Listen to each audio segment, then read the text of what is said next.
समाजासाठी ज्यावेळी आपण संघर्ष करत असतो त्यावेळी निश्चितपणानं तो कोणासाठी तरी विरोध असणार आहे, कोणाच्या तरी फायद्याचा असणार आहे, हे होतच राहणार आहे. कारण संघर्ष शोषित घटकासाठी, समाजासाठी आपण ज्यावेळी संघर्ष करत असतो त्यावेळी शासनाकडे आपण काही गोष्टींची मागणी करत असतो आणि जे सत्तेत बसलेले असतात निश्चितपणे त्यांचा विरोध म्हणून नव्हे, विरोधक म्हणून नव्हे, परंतु आपल्याला ज्या काही समाजाचा उद्धार करायचा असेल, समाजासाठी काय मागायचं असेल तर तो संघर्ष हा सत्ताधाऱ्यांशी होत असतो. आणि बहुतेक वेळा त्यामुळे असं होतं की जे संघर्ष करणारी लोक असतात त्यांना कुठेतरी विरोधकांच्या बाजूची लोक म्हणून असं पाहिलं जातं किंवा बघितलं जातं.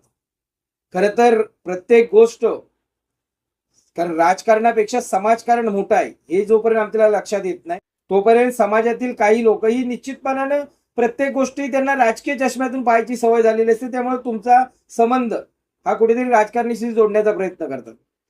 ज्यावेळी गिरणी कामगारांच्या बाबतीत बोलायचं झालं, महाराष्ट्राचे मुख्यमंत्री माननीय देवेंद्र फडणवीस हे काय आमचे विरोधक नव्हे आहेत, आम्हाला त्यांच्याकडूनच घ्यायचं आहे. परंतु खरी परिस्थिती ज्यावेळी आपण मांडत असतो त्यावेळी फक्त बाप मेला तरी चालेल परंतु नेता जगला पाहिजे ही वृत्ती काही लोकांची पुढे येते. त्यावेळी कुठेतरी वाटतं हा नेमका संघर्ष चाललाय कशासाठी. आम्हाला कोणत्याही राजकीय पक्षाशी काही देणं घेणं नाही. सत्ताधारी असो विरोधक असो आमच्यासाठी सगळे सारखेच आहेत. कारण गेली 44 वर्ष गिरणी कामगार संघर्ष करतोच आहे. कोणत्याही राजकीय पक्षाने गिरणी कामगारांसाठी ठोस पावलं उचलण्याची किंवा काहीतरी करून दाखवण्याची हिंमत दाखवली नाही, कोणी ते केलंही नाही. पण त्याच्यामुळे कुठच्याही राजकीय पक्षाचं गिरणी कामगार म्हणून समर्थन करणं हे आमच्या दृष्टीनं चुकीचंच आहे.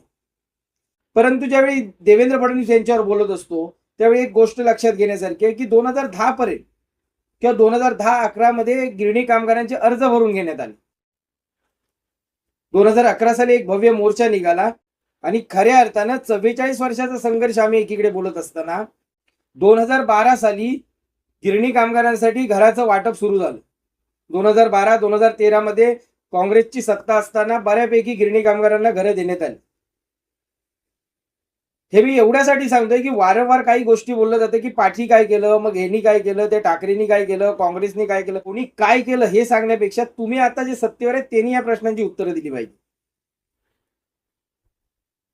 कारण 2012-13 मध्ये काँग्रेसच्या काळात गिरणी कामगारांना घरं मिळायला सुरुवात झाली, मोठ्या प्रमाणात घरं मिळतही होती.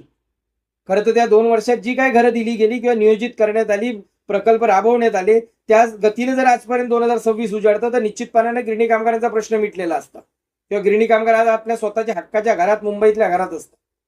मग 2014 पासून ज्यावेळी मुख्यमंत्री देवेंद्र फडणवीस म्हणून त्या पदावर आल्यानंतर एक महाराष्ट्राचे प्रमुख म्हणून आज 2026 उजाडून सुद्धा देवेंद्र फडणवीस यांनी एक साधी वीट गिरणी कामगारांसाठी नव्याने एक प्रकल्प राबवला नाही. मग तरी सुद्धा आम्ही जर त्यांच्यावर बोलायचं नाही का? खरं तर हे काही प्रश्न आहेत की प्रत्येक गोष्टीत राजकारण करून किंवा राजकीय विषय आणून त्या विषयांना भरकवटवण्याचं जे काही काम केलं जातं हे कुठेतरी समाजानेही किंवा आपल्या लोकांनी समजलं पाहिजे की ह्या गोष्टी चुकीच्या आहेत. कारण जे खरं आहे, जी सत्यता आहे ती स्वीकारलीच गेली पाहिजे.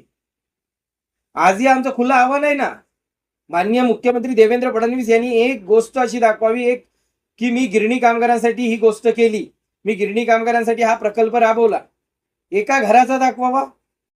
त्यामुळे कोणी काय केलंय यापेक्षा तुम्ही गेली 12 वर्ष सत्तेत असून सुद्धा तुम्ही काय केलं हे खूप महत्वाचं आहे ना. कारण आज मुख्यमंत्री तुम्ही आहे आणि त्यामुळे त्यांच्यावर बोललं जाते. त्यामुळे कुठच्याही राजकीय पक्षाचं समर्थन किंवा विरोध करणं हा आमचा प्रश्न नाही. आमचा प्रश्न फक्त गिरणी कामगाराला, माझ्या गिरणी कामगाराला जो इतक्या वर्ष संघर्ष करतोय, आज काही गिरणी कामगार तर हयात नाहीत, खूपशे गिरणी कामगार हे आता त्या टप्प्यात आहेत की आयुष्याचा ज्याला शेवटचा टप्पा आपण म्हणतो, मग त्या टप्प्यात तरी माझ्या त्या गिरणी कामगाराला घर मिळालं पाहिजे ना. म्हणून आमच्या हा जीवाचा आटापीट आहे.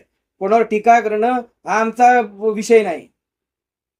त्यामुळे अशी मानसिकता बाळगणाऱ्या लोकांनी एक लक्षात ठेवलं पाहिजे की कोणावर टीका करण्यासाठी नाही, खऱ्या अर्थानं जर तुम्हीच्याही मनात ती भावना असेल की गिरणी कामगाराला काहीतरी मिळालं पाहिजे, आयुष्याच्या शेवटच्या टप्प्यावर असणारा जो गिरणी कामगार आहे ज्यांनी खऱ्या अर्थाने ही मुंबई उभी केली, आज औद्योगिक नगरी म्हणून मुंबईची ओळख जी निर्माण झाली ती ज्या कामगारामुळे झाली, ज्याच्या घामावर ही मुंबई उभी राहिली, त्या गिरणी कामगाराला काहीतरी मिळवून देण्याची इच्छा जर असेल तर निश्चितपणानं सर्वांनी एकत्रित येऊन हा लढा किंवा हा जो गिरणी कामगारांचा न्याय आहे हा मिळवून दिला पाहिजे. आणि त्यामुळे कुठचंही राजकारण न आणता माननीय मुख्यमंत्री देवेंद्र फडणवीस यांनाही आम्ही एक विनंती करू की गिरणी कामगारांचा प्रश्न एक तुम्ही प्रमुख नात्यानं सोडवायचा ठरवलं ते एका क्षणाचा विषय आहे. एका क्षणात गिरणी कामगारांना न्याय मिळून जाऊ शकतो. फक्त ते का आणलंय, का तुम्ही तिकडे लक्ष देत नाही, हे प्रश्न तुम्ही जरी सोडवलेत तरी चांगली गोष्ट आहे. अन्यथा आम्ही आमच्या पद्धतीनं जो संघर्ष करायचा आहे तो चालूच राहणार आहे. आणि माझ्या गिरणी कामगाराला मात्र निश्चितपणाने सांगेन, सरकार कोणाची असो, सत्ता कोणाची असून ते,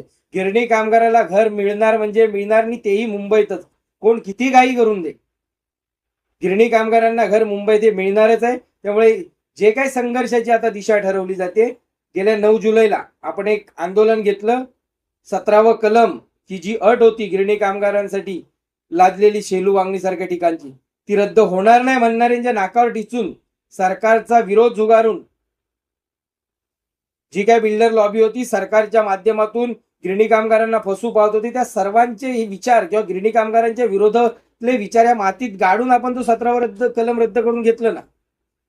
एक एक टप्पा निश्चितपणाने आपण पुढे जातोय. एक पाऊल आपण पुढे टाकलेलं आहे आणि तसंच एक पाऊल आपल्याला येणाऱ्या 10 तारखेला टाकायचं आहे. आणि त्यामुळे सर्वांनी, माझ्या गिरणी कामगार वारसदारांना विनंती आहे की कुठेतरी आता आपण गिरणी कामगार आणि वारस ह्या भावनेने एकत्रित येण्याची गरज आहे. त्यावेळी आपला प्रश्न निश्चितपणाने सुटलेला असेल.